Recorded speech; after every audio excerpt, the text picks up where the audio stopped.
ನನ್ನ ಈಗ ನಂದು ಗುರುತಿಸ್ಬೇಕು ಅಂತ ನಾನು ಹೇಳಿದಾಗ ಸ್ವಾರ್ಥ ಸೌಂಡ್ ಆಗುತ್ತೆ. ನಿಮಗೆ ಅದ್ರ ಬಗ್ಗೆ ಇರೋ ಅನಿಸಿಕೆನೇ ಬೇರೆ, ನನಗೆ ಬೇರೆ. ಇದು ಎಕ್ಸ್ಚೇಂಜ್ ಆದಾಗ, ಚರ್ಚೆ ಮಾಡಿದಾಗಲೇ ಎಕ್ಸ್ಚೇಂಜ್ ಆಗೋಕ್ಕೆ ಸಾಧ್ಯ. ಪಕ್ಕದ ಮನೆ ಹುಡುಗ ಸರಿ ಇಲ್ಲ, ಎದುರು ಮನೆ ಹುಡುಗಿ ಸರಿ ಇಲ್ಲ, ನನ್ನ ಮಗ ಒಳ್ಳೆಯವನು, ನನ್ನ ಮಗಳು ಒಳ್ಳೆಯವಳು.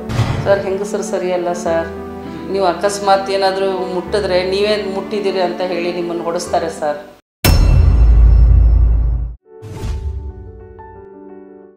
ಕ್ರೆಡಿಟ್ಸ್ಗಳು ನಂಗೆ ಸಿಗಲ್ಲ ಸಾಮಾನ್ಯವಾಗಿ. ಸೈಲೆಂಟ್ ಆಗಿಬಿಡ್ತಾರೆ, ಗೊತ್ತಿಲ್ಲ ಇನ್ಯಾರೋ ಮಾಡಿದ್ದು ತುಂಬ ದೊಡ್ಡದು ಹೈಪ್ ಆಗುತ್ತೆ. ಬಹುಶಃ ನನಗೆ ಯಾವುದೇ ರಾಜಾಶ್ರಯ ಇಲ್ಲದೆ ಇರೋ ಕಾರಣನೂ ಮೇ ಬಿ ಇರ್ಬೋದೇನೋ. ಬೇಸರ ಇಲ್ಲ, ನಾನು ನನ್ನ ಖುಷಿಗೋಸ್ಕರ.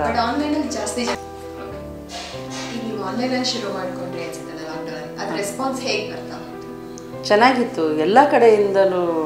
ಅಂದರೆ ನಮ್ಗೆ ಅವಕಾಶ ಕೊಡಿ, ನಮ್ಗೆ ಅವಕಾಶ ಕೊಡಿ. ಹಾಂ, ನಾನು ಬಟ್ ಅದು ಒಂದು ಎಷ್ಟೇ ಎಲ್ರಿಗೂ ಕೊಡಬೇಕು ಅಂತ ಮನಸ್ಸಿದ್ರು ಕೂಡ ಒಂದು ಲಿಮಿಟೇಷನ್, ಅದು ಮುಗಿದು ಹೋಗ್ತಾಯಿತ್ತು. ಇಷ್ಟು ಕೆಪಾಸಿಟಿ, ಅದನ್ನು ಮೀರಿದರೆ ಆ ಚರ್ಚೆ ಹದ ಕೆಡುತ್ತೆ. ಆಮೇಲೆ ಟೆಕ್ನಿಕಲಿ ನನಗೆ ಅಷ್ಟು ಜನರನ್ನ ಅಲ್ಲಿ ಇನ್ವಾಲ್ವ್ ಮಾಡ್ಕೊಳಕ್ಕೆ ಆಗಲ್ಲ ಅಂತ ಅನ್ನೋ ಒಂದು ಅನಿವಾರ್ಯತೆ ಬಿಟ್ಟರೆ ಬೇಜಾರು ಇದೆ. ಸುಮಾರಷ್ಟು ಜನ ಯಾರ್ಯಾರಿಂದಲೂ ಕೇಳಿಕೊಂಡು ನಂಗೊಂದು ಅವಕಾಶ ಕೊಡಿ ಅಂತ, ಇನ್ಯಾರೋ ನಂದು ಒಂದು ಕತೆ ಇದೆ ಓದಿ ಅಂತ, ಅಂದರೆ ಅದ್ರ ಬಗ್ಗೆ ಚರ್ಚೆಗೆ ತಗೊಳ್ಳಿ ಅಂತ. ಎಲ್ಲದಕ್ಕೂ ಒಂದು ಮಿತಿ ಇರುತ್ತೆ, ಇದ್ದೇ ಇರುತ್ತೆ ನಾವು ಏನೇ ಮಾಡಿದ್ರು. ಹೀಗಾಗಿ ಅವ್ರದ್ದನ್ನು ತಗೊಳ್ಳಿಲ್ಲ, ಅವ್ರನ್ನ ಕರ್ಕೊಳ್ಳಿಲ್ಲ ಅನ್ನೋ ನೋವು ಅಥವಾ ಬೇಜಾರು ಇದೆ. ಅದ್ರ ನಂತರ ಮಾಡಿದ್ದು ಲಾಕ್ಡೌನಲ್ಲಿ ನವರಾತ್ರಿ ಕಾವ್ಯೋತ್ಸವ ಅಂತ ಮಾಡಿದೆ. ಅದು ನನಗೆ ಖುಷಿ ಅಥವಾ ನನ್ನ ಲಿಮಿಟ್ ಪರಿಚಯ ಮಾಡಿಕೊಟ್ಟಂಥ ಇದು ಕಾವ್ಯೋತ್ಸವ. ನವರಾತ್ರಿ ಅಂದರೆ 9 ದಿನ ಆಗಬೇಕು ಅಂತಂದರೆ ಆ 9ಕ್ಕೆ ರಿಲೇಟೆಡ್ ಏನೆಲ್ಲ ಮಾಡೋಕ್ಕೆ ಸಾಧ್ಯ. ಸೊ 9 ಜಿಲ್ಲೆಗಳನ್ನು ಆರಿಸ್ಕೊಂಡೆ. 9 ರಾಜ್ಯ ಪ್ರಯತ್ನ ಪಟ್ಟೆ, ಆಗಲಿಲ್ಲ. 4 ರಾಜ್ಯ, ಆಮೇಲೆ 5 ಖಂಡಗಳು, ಯುರೋಪು, ಆಸ್ಟ್ರೇಲಿಯಾ, ಅಮೇರಿಕಾ, ನಮ್ಮದು ಏಷ್ಯಾ, ಇನ್ನೊಂದು ಯಾವುದು, ಒಟ್ಟಿನಲ್ಲಿ 5 ಖಂಡನೂ 4 ಖಂಡ 5 ರಾಜ್ಯ. ಹಾಗೆ ಇದು ಮಾಡಿ 9 ಜನ ಕವಿಗಳು, ಅವರದ್ದೇ ಒಬ್ಬರು ನಿರೂಪಕರು ಮತ್ತು 2 ಸಂಗೀತಗಾರರು. ಕೆಲವು ಸಲ ಏನಾಯಿತು ಅಂದರೆ ಮೊದಲು 7 ಜನ ಅಂತೆ ನಾನು ಅವ್ರಿಗೆ. 7 ಜನ ಕವಿಗಳು, 2 ಸಂಗೀತ ಹಾಡುವವರು, ಒಟ್ಟು 9 ಜನ, ಮತ್ತು ನಿರೂಪಣೆ ಮಾಡಿ ನಿಮ್ಮಲ್ಲೇ ಒಬ್ಬರು ಅಂತ. ಅದು ಬರ್ತಾ ಸಂಖ್ಯೆ ಎಷ್ಟು ಮೇಲೆ ಕೆಳಗು ಆಯಿತು. ಕೆಳಗಾಗಿದ್ದಲ್ಲ, ಹೆಚ್ಚೆ ಆಗ್ತಾ ಹೋಯಿತು. ಕೆಲವ್ರು ಅದಕ್ಕೆ ಕರೆಕ್ಟಾಗಿ ಲಿಮಿಟ್ ಆದರು. ಅಮೇರಿಕದ್ದು ಅನಿವಾರ್ಯವಾಗಿ 2 ಮಾಡಬೇಕಾಗಿ ಬಂತು ಸೆಷನ್ಗಳನ್ನು. ತುಂಬ ಜನ, ಯುರೋಪದ್ದು 2 ಮಾಡಬೇಕಾಗಿ ಬಂತು ನನಗೆ. ಆಯಿತು ಅಂದರೆ ಆಯಿತು ಅವ್ರುಗಳಿಗೆ. ಅಂದರೆ ಅವರೆಲ್ಲ ಹೇಳಿದ್ದೇನು ಅಂದರೆ ನಮ್ಮಲ್ಲಿ ಬರ್ತಾರೆ ಎಲ್ಲ ಉಪಚಾರ ಮಾಡಿಸ್ಕೊಂಡು ಹೋಗ್ತಾರೆ. ನಮ್ಗೆ ಖುಷಿ ಇದೆ, ಉಪಚಾರ ಮಾಡೋದಕ್ಕೆ ಬೇಜಾರಿಲ್ಲ. ಬಟ್ ನಮ್ಮಲ್ಲಿ ನಾವು ಒಳನಾಡಿಗೆ ಬಂದಾಗ, ನಾವು ಊರಿಗೆ ಬಂದಾಗ ಚೆನ್ನಾಗಿದ್ದೀರಾ ಅಂತ ಮಾತಾಡೋದು ಬಿಟ್ಟರೆ ನಮ್ಗೆ ಅವಕಾಶಗಳನ್ನು ಯಾರು ಕೊಡ್ತಿರ್ಲಿಲ್ಲ. ನಮಗಿಲ್ಲಿ ಅವಕಾಶ ಸಿಕ್ತು ಈ ಹೊತ್ತಿಗೆಯಿಂದ ಅಂತ ಅನ್ನೋದಿದೆಯಲ್ಲ, ಅಂದ್ಕೊಂಡಿರಲಿಲ್ಲ ನಾನು ಯುರೋಪು ಇದು ಅಲ್ಲೆಲ್ಲದಿಂದನೂ ನಾನು ಮಾಡ್ತೀನಿ ಅಂತ. ಬಹುಶಃ ಮೊನ್ನೆ ಬೀದರಲ್ಲಿ ಮಾಡಿದ್ರು ಒಂದಾಯಿತು.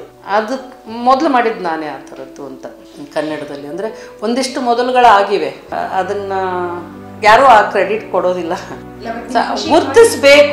ಗುರ್ತಿಸ್ಬೇಕು ಅಂದರೆ ಇದೇ ರೀತಿಯಲ್ಲೇ ಏನಾಗುತ್ತೆ ಅಂತಂದರೆ ಈಗ ನಂದು ಗುರ್ತಿಸ್ಬೇಕು ಅಂತ ನಾನು ಹೇಳಿದಾಗ ಸ್ವಾರ್ಥ ಸೌಂಡ್ ಆಗುತ್ತೆ.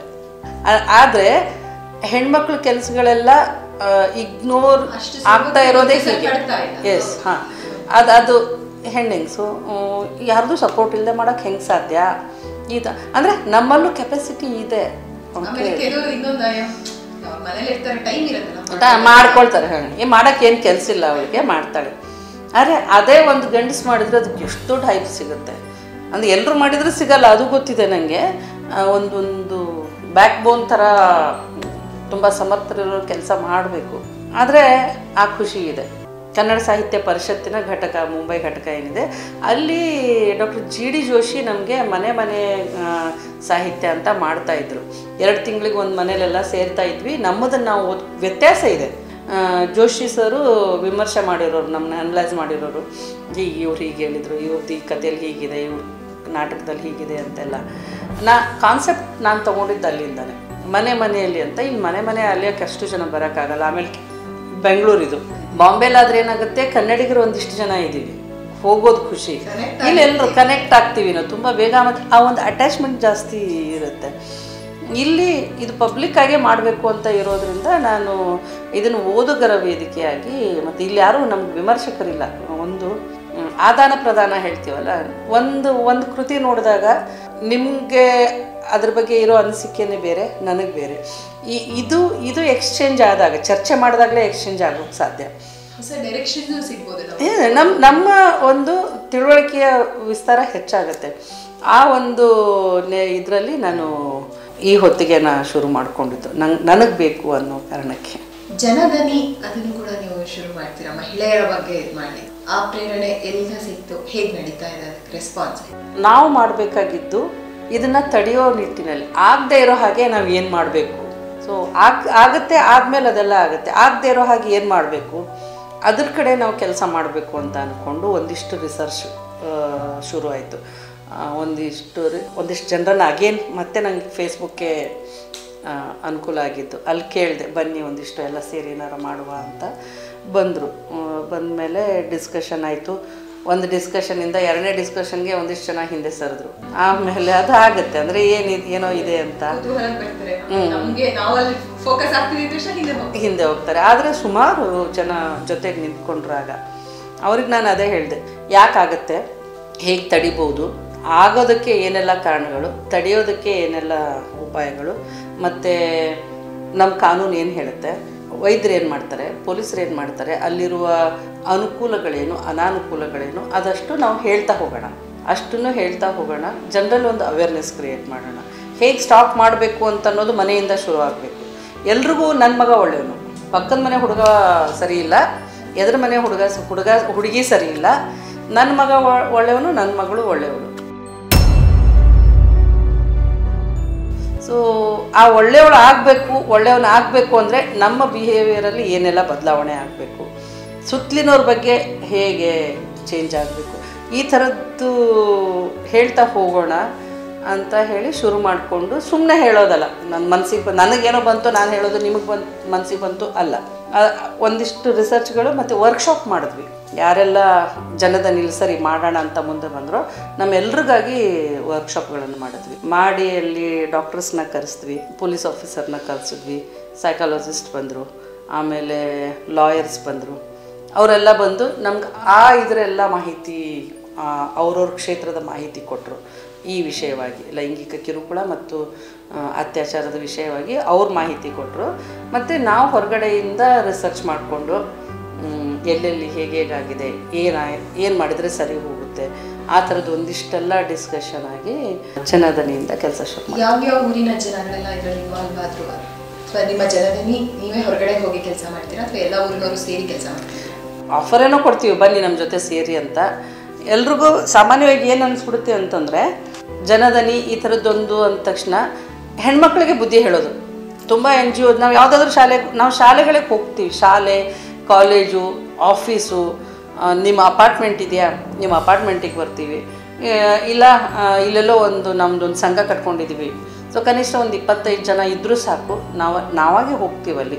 ಹೋಗಿ ಈ ಒಂದು ಪ್ರೋಗ್ರಾಮ್ ಪೂರ್ತಿ, ಒಂದು ಕಾರ್ಯಾಗಾರ, ಅದು ನೀವು ವರ್ಕ್ಶಾಪ್ ಅಂತ ಹೇಳ್ಬೋದು, ಸೆಷನ್ ಅಂತಲಾದರೂ ಹೇಳ್ಬೋದು, ಒಂದು 3 hours ಬೇಕು, ನಮ್ಗೆ 3 ಗಂಟೆ ಬೇಕು. ಆ 3 ಗಂಟೆಯಲ್ಲಿ ಯಾಕಾಗ್ತಾ ಇದೆ, ಹೇಗೆ ಅವಾಯ್ಡ್ ಮಾಡಬೇಕು, ಆಗಲೇ ಏನು ಹೇಳಿದೆ ಅದಷ್ಟು ಹೇಳ್ತಾ, ಮತ್ತು ಅವ್ರ ಜೊತೆ ಸಂವಾದ. ಎಷ್ಟೋ ಜನಕ್ಕೆ ನಮ್ಮ ಮಾತುಗಳು ಸಹಜ, ಅದು ಇಷ್ಟ ಆಗಲ್ಲ ಅಂದರೆ ಹೌಕಮ್, ಅದು ಹೇಗೆ ಸಾಧ್ಯ. ಇನ್ನೊಂದಿಷ್ಟು ಜನ ಅಲ್ಲಿ ಹೇಗೆ ಅಂತಂದರೆ, ಅದು ಕೂಡ ಆಯಿತು, 9 ವರ್ಷ ಆಗ್ತಾ ಬಂತು. ಅದರ ಎಕ್ಸ್ಪೀರಿಯೆನ್ಸ್ ಹೇಗಿದೆ ಅಂದರೆ, ಎಷ್ಟು ಜನ ಓಪನ್ ಅಪ್ ಆಗ್ತಾರೆ. ಅಲ್ಲಿವರೆಗೂ ಇನ್ನೂ ಸೆಷನ್ ಮುಗಿತಿರಲ್ಲ, ಬಿಕ್ಕಿ ಹತ್ತೋರಿದ್ದಾರೆ, ಹಿಂದೆ ಬಂದು ಹೇಳ್ಕೊಂಡು ಇದು ಮಾಡಿದವರಿದ್ದಾರೆ. ಅಲ್ಲೇ ನಮ್ಮ ಮಾತನ್ನು ಅದು ಹಾಗಲ್ಲ ರೀ, ನೀವು ತುಂಬ ಬಯಾಸ್ಡಾಗಿ ಮಾತಾಡ್ತಿದ್ದೀರಾ, ಅದು ಬಯಾಸ್ಡ್ ಅಲ್ಲ, ಪ್ರಮಾಣ ಹೆಣ್ಮಕ್ಳದ್ದು ಜಾಸ್ತಿ ಇರೋದ್ರಿಂದ ಅದನ್ನು ಹಾಗೆ ಹೇಳ್ತೀವಿ. ಬಿಟ್ಟರೆ ಗಂಡಸರು ಕೇಳಿದ್ರೆ ನಿಮ್ಗೆ ಆಶ್ಚರ್ಯ ಆಗುತ್ತೆ, 54% ಅಂದರೆ 100 ಮಕ್ಕಳಲ್ಲಿ 54 ಮಕ್ಕಳು ಹುಡುಗರು, ಅಂದರೆ ಒಂದಕ್ಕಿಂತ ಹೆಚ್ಚು ಮಗು ಈ ಲೈಂಗಿಕ ಶೋಷಣೆಗೆ ಗಂಡು ಮಗು ಒಳಗಾಗುತ್ತೆ. ಎಲ್ಲಾದರೂ ಕೇಳ್ತೀರಾ, ರೇಪ್ ಅಂದ ತಕ್ಷಣ ಹುಡುಗಿನೇ ತಲೆಯಲ್ಲಿ ಬರ್ತಾಳೆ.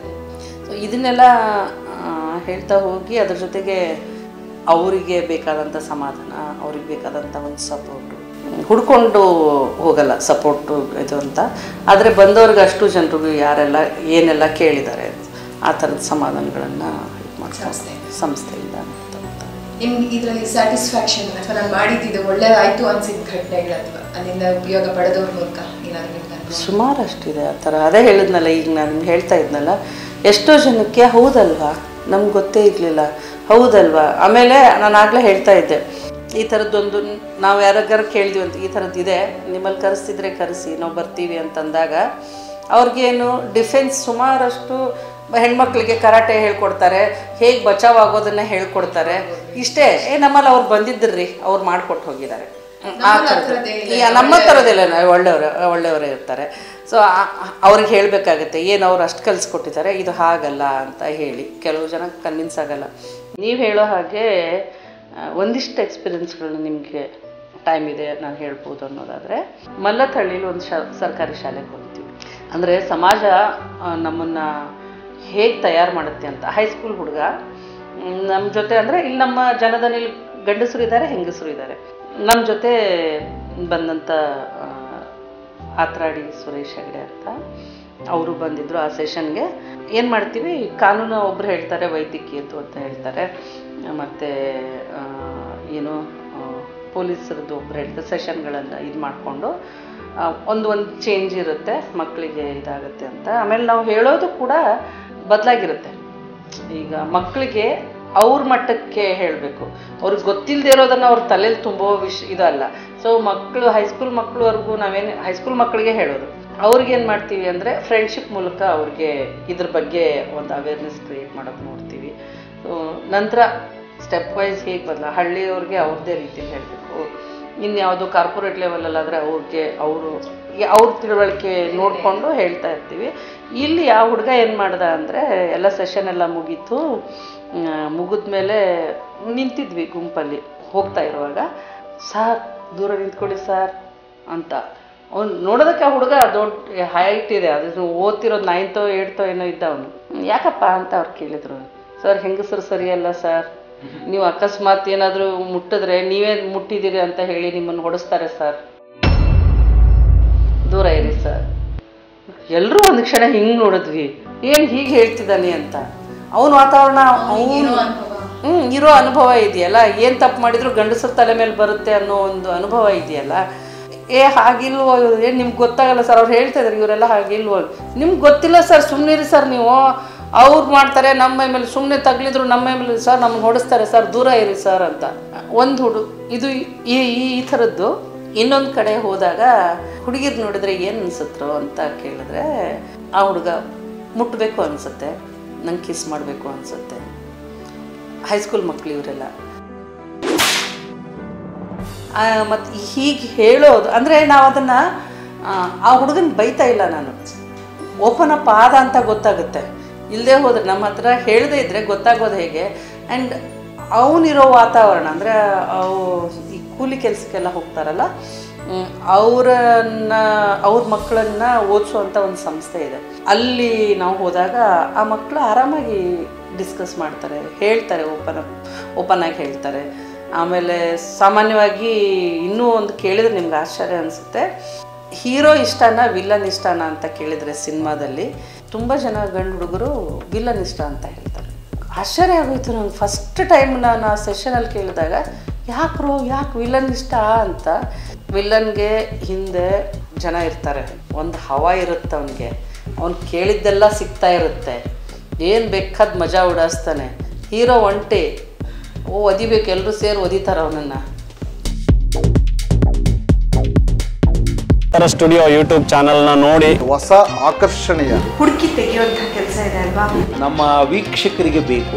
ಹಾಗೆ ನಿರಂತರ ಸ್ಟುಡಿಯೋ ನಿರಂತರ ಸ್ಟುಡಿಯೋಸ್ ನಿರಂತರ ಸ್ಟುಡಿಯೋಸ್ ನಿರಂತರ ಸ್ಟುಡಿಯೋಸ್ ನಿರಂತರ ಸ್ಟುಡಿಯೋಸ್ ನಿರಂತರ ಸ್ಟುಡಿಯೋಸ್ ನಿರಂತರ ಸ್ಟುಡಿಯೋಸ್ ನಿರಂತರ ಸ್ಟುಡಿಯೋ ನಿರಂತರ ಸ್ಟುಡಿಯೋಸ್ ಸಬ್ಸ್ಕ್ರೈಬ್ ಮಾಡ್ಕೊಳ್ಳಿ. ಸಬ್ಸ್ಕ್ರೈಬ್ ಮಾಡಿ ತುಂಬಾ ಚೆನ್ನಾಗಾಗಲಿ. ಲೈಕ್ಸ್ ಆಗಿ ಮಾಡಿ. ನೋಟಿಫಿಕೇಶನ್ ಬೇಕು ಅಂದ್ರೆ ಬೆಲ್ ಐಕನ್ನ ಕ್ಲಿಕ್ ಮಾಡೋದು ಮರಿಬೇಡಿ.